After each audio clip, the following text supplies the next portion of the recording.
दैनिक कड़क बिहार टाइम्स, निष्पक्ष, निर्भीक, आपको रखे सबसे आगे।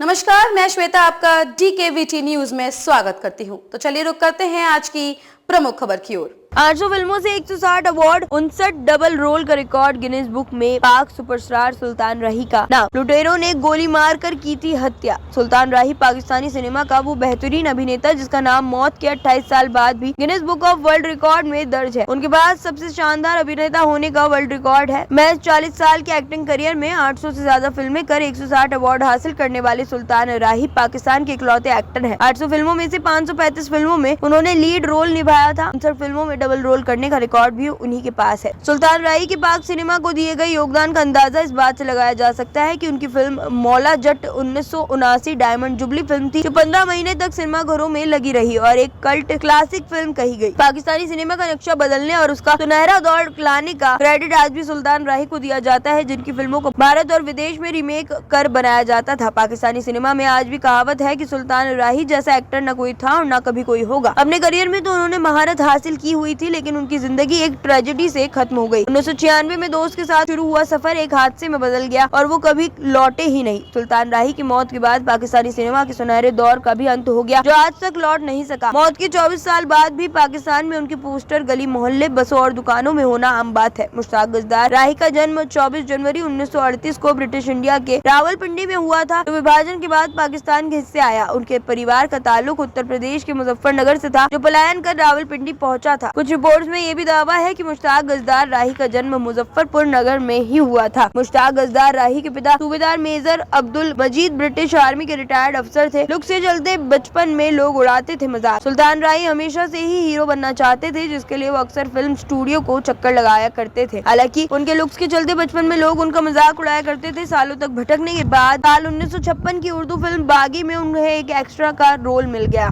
इस फिल्म में उनका रोल इतना छोटा था कि किसी ने उनकी तरफ ध्यान ही नहीं दिया। इसी साल उनके एक साथ 3 फिल्में रिलीज हुई, लेकिन तीनों ही फिल्मों में उनका रोल मामूली थे। 1956 में एक्टिंग डेब्यू करने के बाद 1957 में सुल्तान राही की बतौर साइड एक्टर एक साथ 5 फिल्में रिलीज हुई। इसी साल उन्होंने याके अली से पंजाबी सिनेमा में कदम रखा। 1956 से फिल्म करियर की शुरुआत करने के बाद सुल्तान राही करीब 20 सालों तक साइड रोल में ही नजर आते रहे। हर साल उनकी उर्दू और पंजाबी भाषा की 4-5 फिल्में रिलीज होती ही थी। 20 साल के संघर्ष के बाद मिली पहचान। 1975 की फिल्म वहशी जट में पहली बार सुल्तान राही को लीड रोल दिया गया। ये पाकिस्तान की मौला जट फ्रेंचाइजी की पहली फिल्म थी। इस फिल्म में गुस्से में बदला लेने वाले शख्स का किरदार निभाकर सुल्तान राही ने पूरे पाकिस्तान को अपना दीवाना बना दिया। इसी फिल्म के बाद सुल्तान राही को पाकिस्तान में स्टार का दर्जा दिया जाने लगा। 1975 में मिले स्टारडम के बाद से ही सुल्तान राही सालाना दर्जन भर फिल्मों में नजर आने लगे। 1973 तक उनकी सालाना 8-12 फिल्में रिलीज होती थी, वो भी बतौर साइड हीरो। लेकिन 1975 के बाद उनकी एक साथ कई फिल्में रिलीज होने लगी। 1976 में सुल्तान राही 22 फिल्मों में नजर आए, जबकि 1977-78 में उनकी 19 फिल्में रिलीज हुई थी। 1979 में बदला पाकिस्तान सिनेमा का नक्शा। साल 1979 में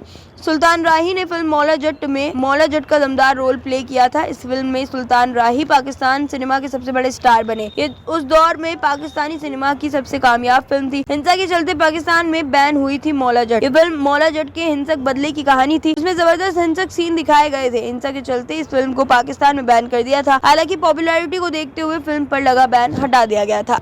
खबरों में अब तक के लिए बस इतना ही। फिर होगी आपसे मुलाकात ऐसी ही किसी बड़ी खबर के साथ। तब तक के लिए नमस्कार और देखते रहिए DKVT न्यूज।